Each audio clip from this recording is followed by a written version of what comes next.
Hello, welcome to the Black Salt Mirror. I'm having some weird experiences today. My messages always come in the form of strange happenings, and so just kind of out living my day, and I'll get something. I'm like, oh, okay, that was weird, but that's for my people. Was a message while I was out walking my dog. And he sometimes lags behind because he wants to smell the grass, and I'm trying to get some exercise. But we were passing by a woman who clearly doesn't like dogs, in retrospect. And he very suddenly moved behind me. And my first thought was, did she kick him? Because of how suddenly I felt him move, but he didn't make a sound. And then I turned around to see, and she was like glaring at him. And he looked really confused, and he was staring at her, and he kept trying to walk over and smell her, and she just kind of walking by. And then she stood there outside of her apartment, like staring and glaring at him. I've never seen someone try to have a stare down with the dog before. I'm talking about my 10-pound Chihuahua, not the German Shepherd. It was very, very strange. And because in that moment, I was looking the other way, I don't know what happened. Like if she startled him or if I don't think it would have been like a kick, but more like a shove with your foot. I don't think she hurt him. I think if she did anything. And it's been bugging me for like an hour now. But it also makes me think the reason it's been bugging me is because I don't know what happened. And those are the things that I ruminate on the most, is when I don't know how to feel about something and I can't do anything about it. Either one or both of those. And a lot of the message that I had been ruminating on working on to communicate tonight, to work with tonight. I wanted to say to work on tonight. I guess this is working, what we're doing here. Was about my childhood. It had come from a question that I'd gotten about the Darth Vader message. And someone said they wanted me to expand on it. So I was thinking, okay, well, what does that mean? Because a lot of the stuff that I say here, it's just like random stuff. And I've been honing my intuition for years, and they're like, yes, communicate that with people. And then it feels kind of disjointed. And then if I'm really in a channeling mindset, I don't even follow what I'm saying half the time. And I always get to the end of these videos, I'm like, I hope that made sense to somebody. But when I was thinking about, if you didn't see the Darth Vader video, it was about how I had been watching a little short on the way that they picked James Earl Jones to be the voice for Vader, and I had this huge epiphany in that moment about how all of the other actors associated with, or who played Vader in some way, either by wearing the suit or by like playing Anakin, just like never felt right to me. But I'd never been invested enough to like think about why, until it occurred to me that's because they don't look like James Earl Jones. And there was a message in there about truth. But it's about truth that doesn't come in the form of you hearing the truth. It's not like, yes, the earth is round, which is an affirmative truth. It's more what isn't said. The clock's gonna go off in a second. We have to pause.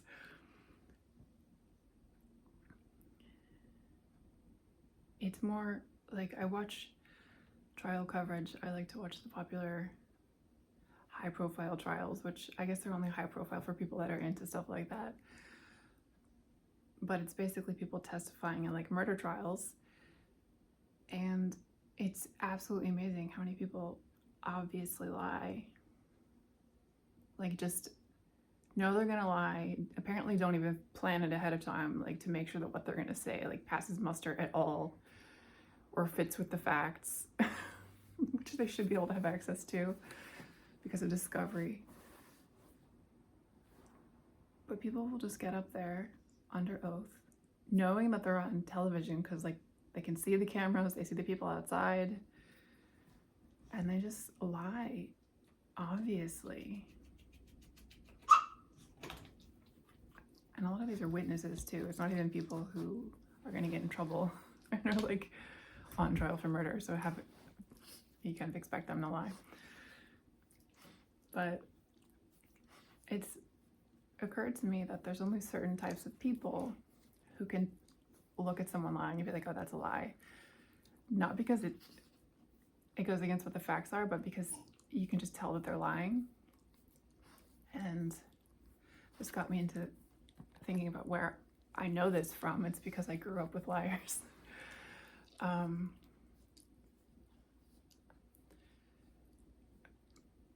And you get, over time, really good at telling when someone's lying.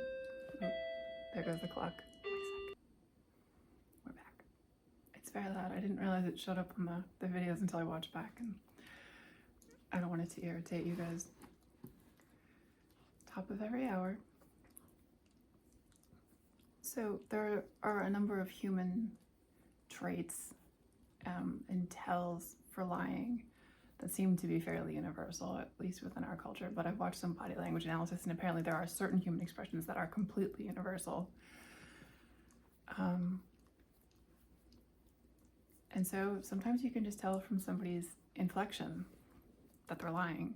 You're like, oh, that's not a tone of voice people use when they're telling the truth. And it's a thing. And that's what made me think about James Earl Jones, because it's not about what he's saying. Like, he's delivering Vader's lines, right? Anyone can do that, and other people have done that. But you know which one is James Earl Jones. Not because of what's being said, but because you recognize the sound of his voice.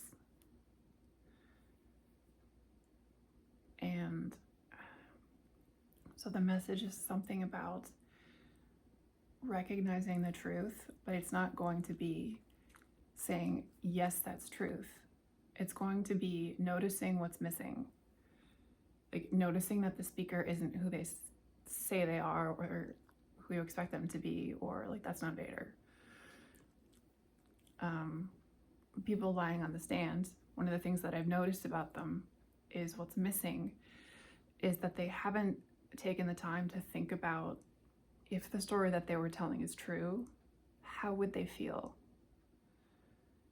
So they're like, oh yeah,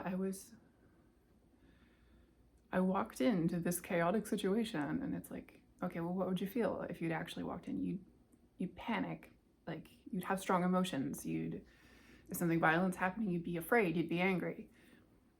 Except they don't exhibit that emotion because they're not focused on like reliving the story, and they didn't live the story. They're just narrating. And when you watch people talk, particularly about things that were like very high emotional situations,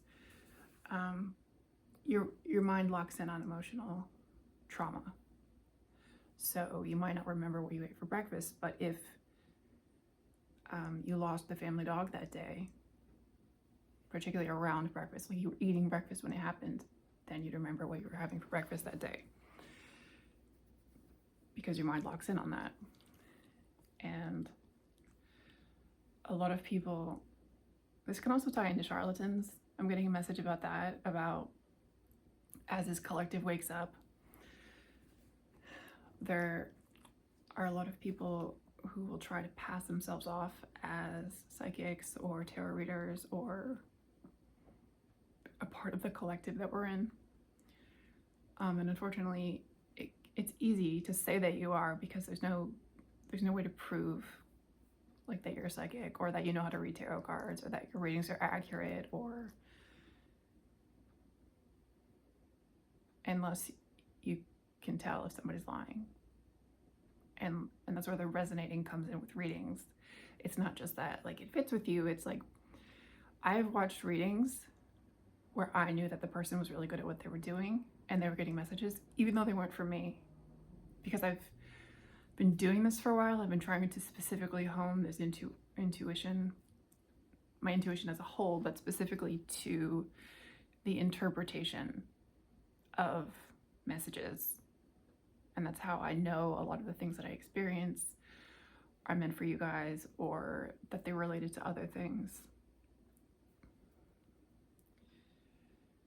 The thing with Vader is it was weird that I couldn't place my finger on why the actors felt not correct for him. But the fact that I couldn't for so long, and I remember the niggles, and then I had that epiphany, that stood out to me. If I'd figured it out right away, I probably wouldn't have remembered that I'd had that thought. It's the fact that I didn't know. That's why the dog thing was significant. It's the fact that I didn't know, and there was a niggle, and it went on for a really long time. And then when I finally realized that it was something really obvious, that stuck in my head.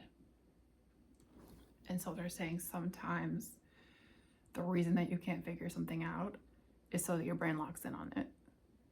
So that when you do figure it out, you won't forget it. And you'll remember when and how you figured it out. Because it's like, I'm thinking of like two magnets snapping together real quick. And sometimes you try to like turn one around and put the sides together that push against each other, and then you let the one go and it flips around.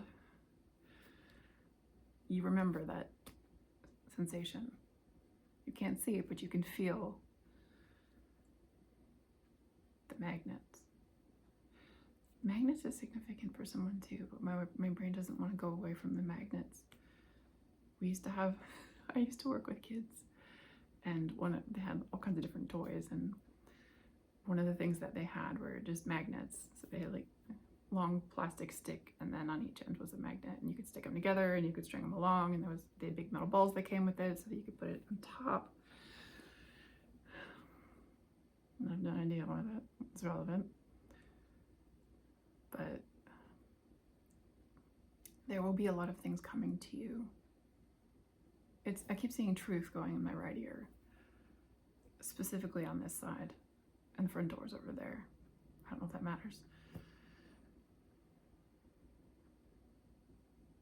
You will know truth when you hear it. Not even if it's just like a statement, you're like, Bing, that's true. But you'll know it in its absence. And you'll know it through things that aren't language, like music. It's a big one. You'll know truth in music. You'll get downloads through music. Sometimes if I look at a playlist, some of the words jump out at me and give me a message. Music's always been a big one for me. I channel really well when I'm listening to music. And it helps me with my writing. I compose my thoughts together for what I'm going to write when I'm listening to music really well. And each of my scenes or stories has a vibe, frequently associated with a song or three. And all the art kind of goes together. Everything has a smell. Like a feeling, a season in the air. All of the senses come together, just like all of the forms of art come together to get a holistic experience. Because people are very multidynamic, if that's a thing. You have smell, you have energy, but the energy changes, right? I met someone at the post office one time. I saw this guy and he was giving off this horrible, like angry, virulent energy. And it was glowering. And then I went the next time and he's perfectly pleasant, and he didn't have that energy anymore. He was just having a bad day the first time. So that wasn't his standard energy. That was an energy that was over him. But I felt it. I didn't interact with him at all. I could just tell he was in a bad place. And I didn't know at the time if it was he's just a bad person or if he was having a bad day. And I found out later it was the latter. But you can tell a lot about somebody by the way that they move, even from a distance. The way that they move their bodies will tell you a lot. And there's a lot of gaslighting that I've seen in my life for nonverbal communication. And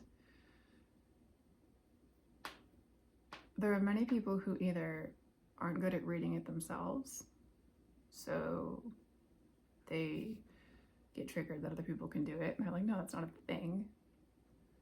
Or they don't like that other people can tell that much about them, and so they say that's not a thing. But it's definitely a thing. And if you are tuned in and it's part of your receptivity of your intuitive messages, then you're going to get a lot from nonverbals, and sometimes just vibes. There are definitely people who I've felt the energy of, like it was a magnetic force, and I could tell a lot. And you can also tell a lot from who people associate with. I've watched many trials now, and I've come to the realization that, because in the trials, the lawyer does most of the talking, so you don't get a good sense for the client, unless there's like a lot of audio evidence or something. And they're just sitting there trying to not emote too much if they can. But I've come to learn that the way that you feel about the lawyer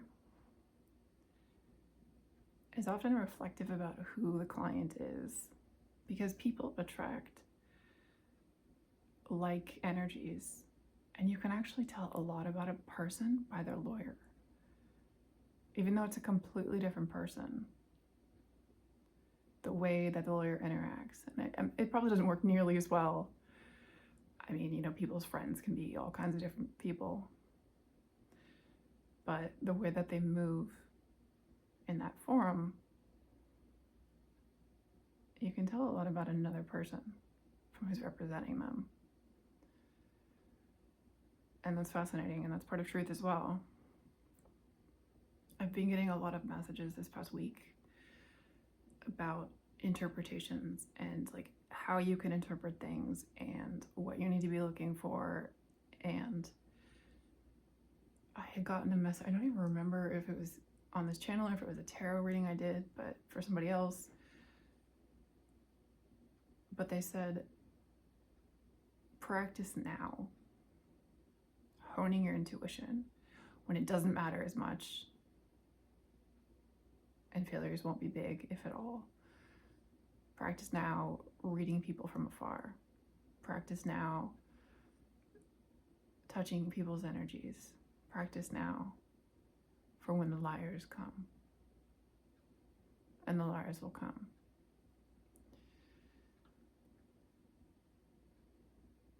And I'm seeing these like skinny brown creatures with long goblin ears and hunched backs and these long pointy fingers, like from a cartoon. I've probably seen them drawn somewhere before, but I just saw that like all coming out of up and coming down, and those are the liars, I guess, in my head. Goblins. The scrawny kind. Maybe goblins are significant to someone. But the message is always about truth. Because our mission here is to tell the truth so that it becomes the pervasive ideology and understanding. Because the biggest enemy is falsehood. If people believe a completely different paradigm and they think that what you see as the way the world is isn't even possible because they've been so thoroughly indoctrinated that they don't even think it's an option. I think I talked about this in reference to healthcare before. I've lived in other countries. I've seen how easy it is to have like good healthcare. Then I come back to America and everyone's upset that we don't have good healthcare, but they're not demanding it either because they don't think that they can. Because it's been going on for so long that people just believe this is the way of things when it's not at all. And that's the danger. When you get to a point where it becomes subconscious, where people don't even think, why am I not having this? They're just like, well, I can't, so why would I worry about it? Or misogyny. When I think of internalized misogyny, I think of it in my heart. And a lot of it is people who don't believe that they can do something because they were raised to believe they can't do something.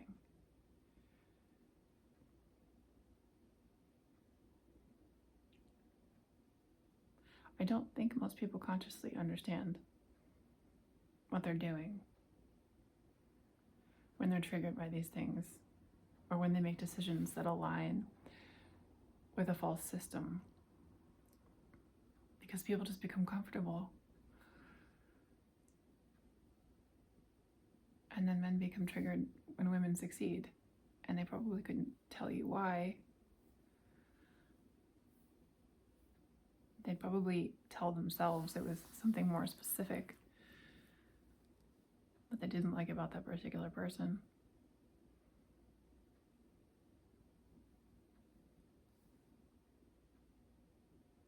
But it's operant conditioning. When you hear something often enough, sometimes you believe it. And that's not truth. Even if you tell a lie 100 times, it's still a lie. But there will be many things that you discover in yourself that you're just kind of accepting as a fact, and you realize, no, that's not. That's just something I hear a lot. And those wounds will be shedding now.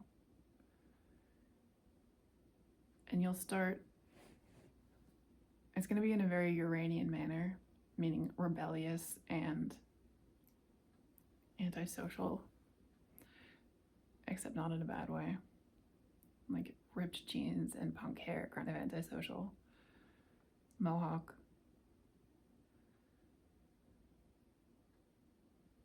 My country is very Uranian. We're very picket marches and freedom of speech. And that's how this is going to look. Because it aligns with the United States Uranus return for a reason.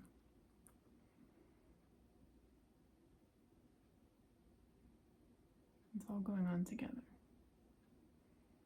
I'm trying to think if I have anything else to say on this. Probably not. Uranus is going to come back up for us again. Uranus is the internet and the wires. And we fool the wires. Uranus is also the Fool in tarot, represented by the number 0. It's the first card in the tarot. And all of the major arcana is the Fool's journey. The process he goes through for self-realization and actualization and the lessons that he learns. For transcendence. And some of the lessons are very hard. The other thing in the house of Uranus in the United States chart, countries have natal charts just like people do. The United States has Uranus with Mars. And Mars is the tower in tarot. When all the structures of oppression, of disbelief, is a word that I got, it all comes down. In the Rider-Waite deck, it's a tall tower that's being struck by lightning on the top, and it had a crown sitting on top, and it pops off. And two figures are kind of falling out of the tower or have jumped. It's kind of hard to tell. And they appear to be the king and the queen. The guy looks like he's wearing a crown. And it can represent the old system falling, the crown popping off and the monarchs falling out. Those rocks below, they're not going to be okay.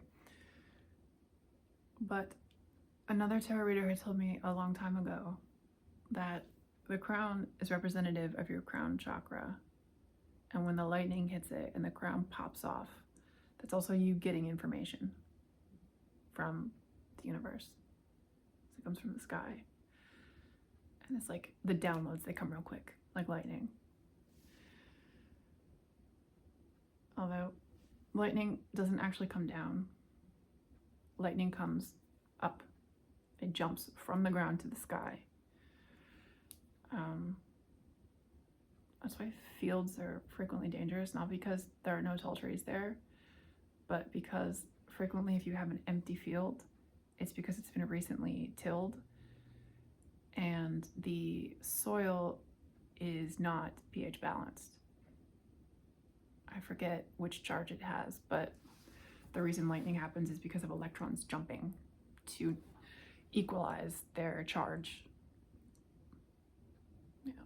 Again, back to magnets. One thing has more than another, so they flip around and even out. So you are jumping to the sky. I said a couple times before, we were brought to this timeline, right? It didn't move to us, we moved it. I'm actually writing a story about a guy who can lift and shift timelines like branches on a tree. You just, and that's kind of what somebody did here with us. Just, well, shifted. It's possible that someone actually did it in the collective. It wasn't me. That's not my gift. But we existed as denizens of this timeline, and we shifted with our whoever else is here. Everyone came with us. So instead of the epiphanies coming down, we're all bringing them up. We bring everybody with us up to truth. We bring them up with us. That's gonna mean something to somebody. I say this all the time. We bring them up with us. It's kind of like raising everybody's consciousness up, raising everybody's vibration, but there's more to it than that. Yeah, I'm gonna stop there. And I will see you again very soon. I hope you're all doing okay.